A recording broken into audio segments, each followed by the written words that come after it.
Hey MIAA fans, for the MIAA Network, I'm Bethany Bowman, and you're watching another episode of the MIAA Network 360 show. Today on the show, we'll head over to Northwest Missouri State and talk to their head football coach, Rich Wright, about his journey to becoming the head coach of the Bearcats. We'll also have a Gameday Grub segment at Hi-Ho Bar and Grill in St. Joseph, Missouri, where Missouri Western is located. We'll also, in the episode, talk to some student athletes on class breaks. So let's start off with one of those at the University of Central Missouri when we talk to Amy Marx, track and field and cross country runner for the Jennies.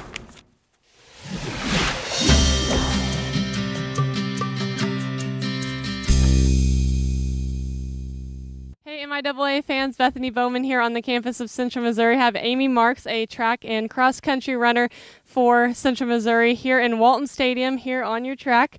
Gonna go on a little class break. You got your backpack, you just got a workout in, looks like you're getting ready to go to class.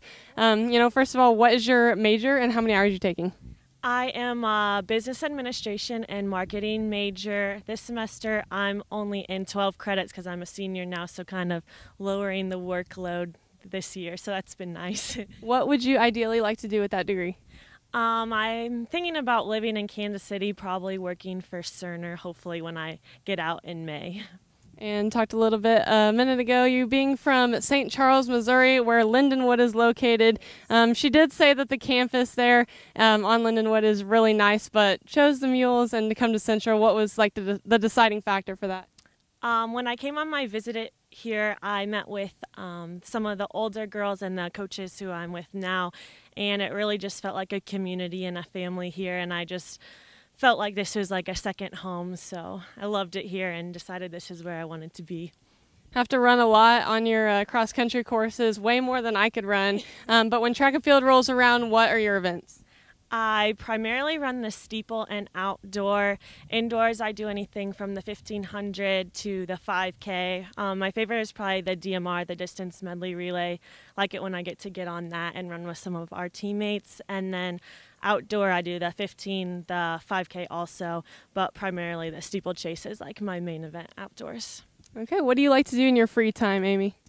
Really, I hang out with like our teammates. I live with 5 of the girls on the team, so we just kind of hang out. We like to try new restaurants, travel places together, really just hang out with our team.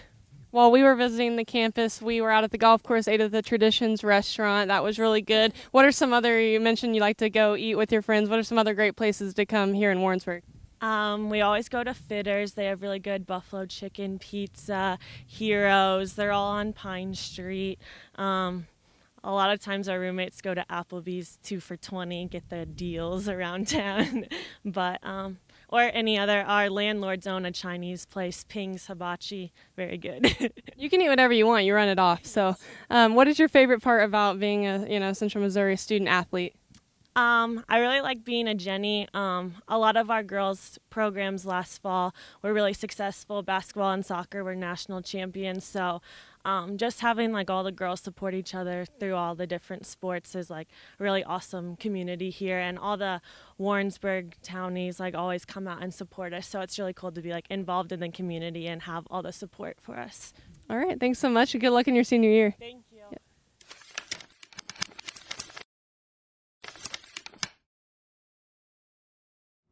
Rich Wright, head football coach at Northwest Missouri State, has had quite the journey getting to Maryville, Missouri, as he's from Hamilton, New York. I got to sit down with him and hear a little bit more about his story in this interview.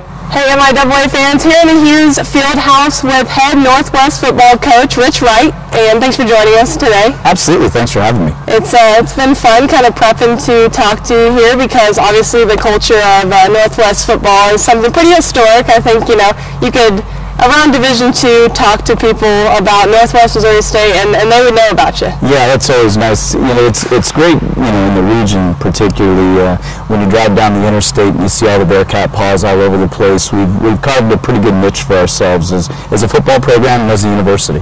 Talk about, you're in your second season as head coach here at Northwest. What was it like getting that call, that news that you would be the next head coach here at Northwest? Well, in some ways, I kind of had an inkling that it was going to happen beforehand, both with Adam and with the administration. They had indicated. I was fortunate enough; we'd had enough success over the years where I had some other opportunities, and so I was kind of told that if I stayed, that would come to fruition. And but it was exciting nonetheless. I mean, when you actually get the call that you're going to be the head football coach, this was my dream job. I was here as a graduate assistant in 1995 and 1996, and I can literally remember sitting in the graduate assistant offices with a good friend of mine, and we would dream about, hey, what if this was one day one of our programs? And so, to actually stand in front of the podium and take over as the head football coach was very special to me. You talked about being under Coach Doyle. That's Coach Adam Doyle for those that might not be familiar, but I think most people are. Yeah. Won a lot of championships here at Northwest. What was it like coaching under a guy like that? Adam was great. He was a good friend of mine. When I was a GA, he was playing. We both came back together in 2004, so we have a fantastic relationship. We're very close. We talk once a week now. And so it was a really good relationship. I mean, he was kind of on the offensive side, and I was on the defensive side, and we coexisted really well. And he was very creative. He did a lot. I've been blessed in the sense that I not only worked with Coach Doyle, but also with Coach Churchman for a number of years, and to see how each of those guys put their own personal stamp on the program was unique, and they were different. They were the same in a lot of ways, but also different in some others. And so to watch them, feel free to be themselves is probably one of the biggest lessons it taught me. And you just answered my question that I had next was, do you still keep in contact with Coach Doyle? He is now Abilene Christian University, and a team that was definitely needing a spark before he took over that job, and now is kind of starting to turn around. I think they're sitting at 4-4 right now. So how is that seeing him having a little bit of success there? It's great. I mean, he's got a bunch of former Bearcats down in Abilene with him, and just to watch their growth. And the biggest thing about when you take over a program that's where Abilene was, it doesn't happen overnight. And sometimes when you're so used to the success that we've had here, that can be really discouraging and difficult. And so I think he's done a fantastic job, not just keeping his players motivated, but probably more importantly, keeping his staff motivated through some of the losing process. And you could see this season that they were so close in a couple of games, and now they're finally starting to get over the hump. So that's great to watch. You originally from Hamilton, New York. I am. And tell me a little bit about how you got yourself to the Midwest. It's kind of a weird story. I met a guy at a National Football Coaches Convention. I was at Cortland State University at the time, and he was the defensive coordinator at Dana College in Blair, Nebraska. His name was Jim Krieger. And he offered me a job. I wasn't really sure what I was going to do, but I know I wanted to be in football. And he offered me a job as a graduate assistant, but as an undergrad, because I didn't have my teaching certificate, if I would move to Blair, Nebraska. And so I got home, I packed up everything I had, I loaded it into a Chevy Camaro, and I drove to Blair, Nebraska, having never been west of the Mississippi River. Wow. And I was there for 2 years, and he had connections to both Scott Bostwick and Jim Sabota, who were down here at the time as the offensive and defensive coordinator, and they're the ones that got me to Maryville, Missouri in 1995, and the rest, as they say, is history. I love those stories, how, the coaches and the teams all always intertwine, and everybody knows everybody, I feel like, in the sports world. But there's no doubt. Jim Sabota, they're at UCM. Yes. And what is it like coaching against him? It's fun. I was actually on the offensive side when I was here, so he was my boss, and it was a mentor for me. I really learned a lot of defense. The 2 years that I spent as an offensive coach under him, he had a lot of good ideas and a lot of good thoughts about how to attack things. So obviously, when I switched back to the other side, it gave me a perspective I don't think I would have otherwise had. And I hate having to look at my notes, but a coach like you forces me to, but that's a good thing. In 2017, first in the nation in scoring defense, total defense, blocked punts, and third down conversion defense. Northwest, the staple for you guys has been your defense over the years, and usually an offense that can put up some points too, but it's just so hard to score against you guys. What are you doing to make this happen? First of all, you recruit great kids. It's got a lot more to do with them than it does me, and we have a fantastic group of assistants that puts the plan into place. I just kind of get to orchestrate a little bit, and they've bought into our philosophy and our system. We try and play as fast as we possibly can. We try not to overload kids with a lot of different concepts. We try and stay relatively simple. We try and play a lot of check concept, where we're actually playing defense to what we see. And the key for me has been to give the kids the keys on game day. There are certain calls that I make, but most of what we do has already been done throughout the week. So based on formations and looks and things like that, we already have predetermined calls and things that we like. And it varies from one week to the next, so it's difficult to get a beat on that if you just watch us on film. You guys did not allow a single rushing touchdown in 2017. What does that say about your program? I mean, that's just unheard of. And to add on to that, at the FBS, FCS, Division II, and Division III level, that didn't happen. Yeah. You guys were the only team in 2017 to do something like that. We got about 2/3 of the way through the season, and I started to wonder. I was like, I don't know if anybody else knows this, but this is pretty cool, and I'm not going to say anything. And we were able to go through the season, and it was amazing. I mean, one of the things that we've always hung our hat on here at Northwest Missouri State is we're going to stop the run. We want to force a team, whether it's a passing team or whether it's a team that likes to run the football. That's going to be our hallmark, because we feel like in the Midwest, when the weather turns cold, you got to be able to run the ball. And so if we can make you one-dimensional, then I feel like we have a good chance to win. And so that's always been our big point of emphasis, and obviously we did a pretty good job with it. I think it was the Kearney game this year was the first time we've given up a rushing touchdown since the national playoffs against Ferris State in 2016. So we're up to 3 now, so I guess the record, we got to start all over again. Got to start all over again, but that's pretty cool to go an entire season and not let somebody on the ground get into the end zone. That's pretty cool. Not bad at all. This weekend coming up, you've got a showcase game against Fort Hays State, and Fort Hays actually last year's defending MIAA champion. Sure. But you guys had that title for a number of years, so that is going to be a big game. Yes, absolutely. Great football team, great program. Chris Brown does an outstanding job out there. Again, kind of showing my age a little bit, but I remember Chris when he was a safety at Pittsburgh State, and he and his kids embody who he was as a player. They're physical, they're tough, they play hard. He does a great job, and he's totally transformed that football program around, and so kudos to him. And it's nice. We're going to embrace the underdog role this week. They're the defending conference champions. We're going to hang loose and play hard and just get after it and see what happens. Yeah, you guys sit at 7-1 right now. I don't know that I would really put you guys as the underdog. I'm not saying Fort Hays is either, but I think that's going to be a great matchup. So I'd put it 50-50 if I was a betting person. It should be a fantastic football game. Just talk about, again, the culture here, the kind of kids that you recruit, the way you guys do things. It has to be fun to be the head coach here. It is. I have a phenomenal job. It all starts with our kids, and I don't have a lot of the same problems that many people I talk to across the country have in my chair. Our kids, for the most part, they're still 18 to 22-year-old kids, and they make mistakes, but we really try hard in the recruiting process to find our type of person, and for us what that means is that they're highly intrinsically motivated. They want to be successful not in just football but in everything else, and so we look at the academics, we look at what they do socially, we look at how they get involved in the community. We want people we want our base to be kids from the Midwest. We believe there's a value system and a culture that's in place that we want to draw from. Plus, part of the reason why we have such great fan support is most of our kids come from a 250-mile radius. And the closer you get proximity-wise, the more high school coaches and parents and family members can come back and watch those games. And I just think it creates an atmosphere. And we do it predominantly with high school kids, guys that come in as 18-year-old kids and buy into our system and learn how to play.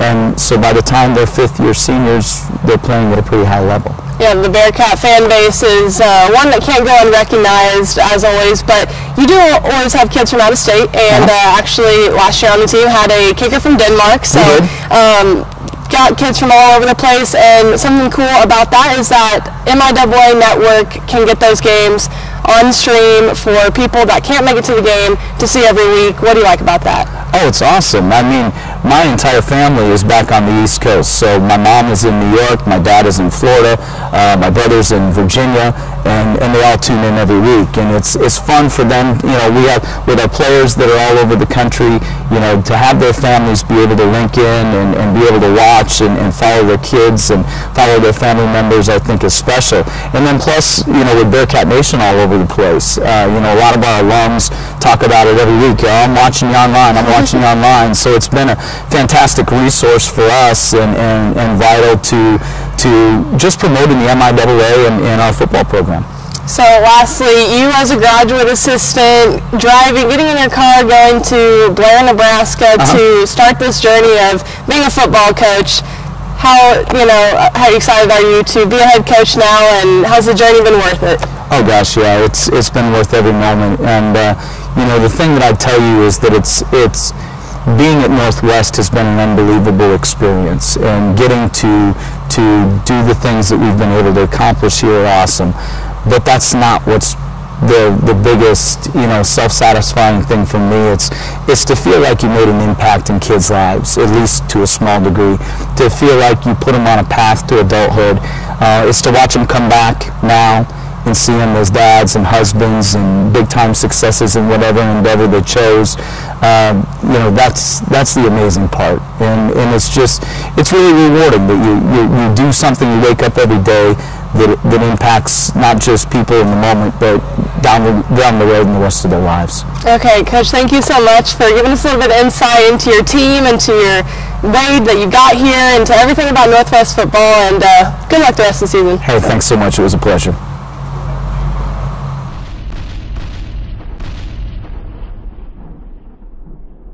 For this week's Game Day Grub segment, we head to Hi-Ho Bar and Grill in St. Joseph, Missouri.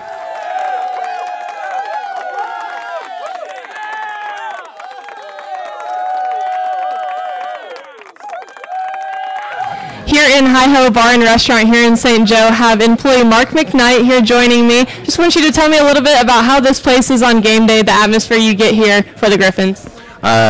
Built up to a lot of excitement, especially with my coworkers.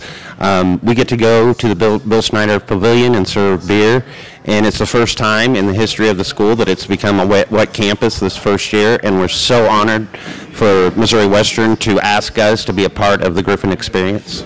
So we visited that Bill Snyder Pavilion earlier today. It's a super nice complex. The stadium is awesome. You guys have all that space to serve the beer and some food, make it a really unique experience for the fans. You guys here in the restaurant actually too host the coaches show, the Griffin Luncheon, where they can come in, talk about the previous games, the upcoming games, and you guys get to be a part of that as well. Yes, every Monday we hold the Griffin Luncheon, and the coaches that are in season get up and talk to ESPN Sports Radio with Dave and tell about the previous games. And this year, I've been doing this for 3 years, working these luncheons, and this year there seems to be a different kind of enthusiasm.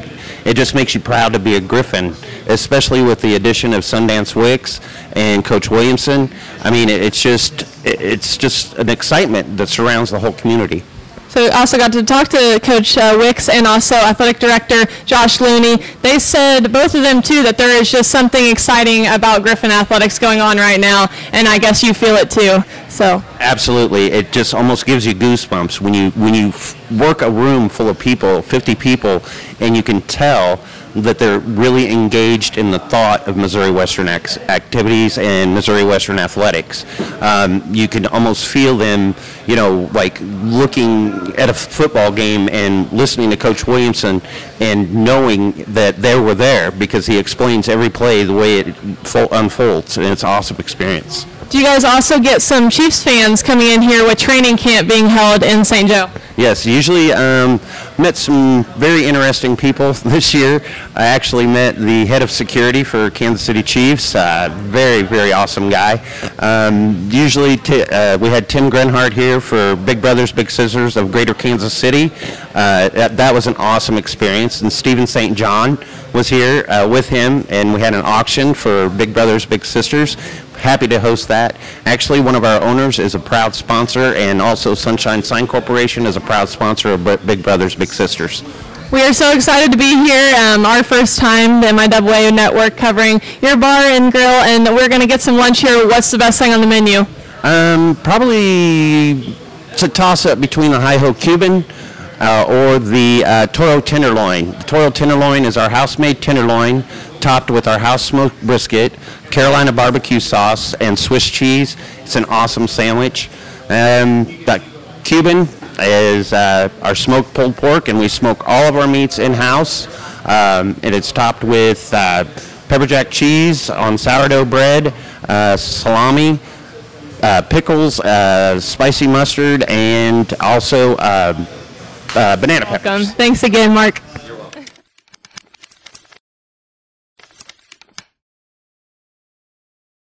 And finally, for this class break segment, we talked to Tyler Basch at Missouri Western. He's the kicker on the football team, but he didn't even know he'd be playing football still this year.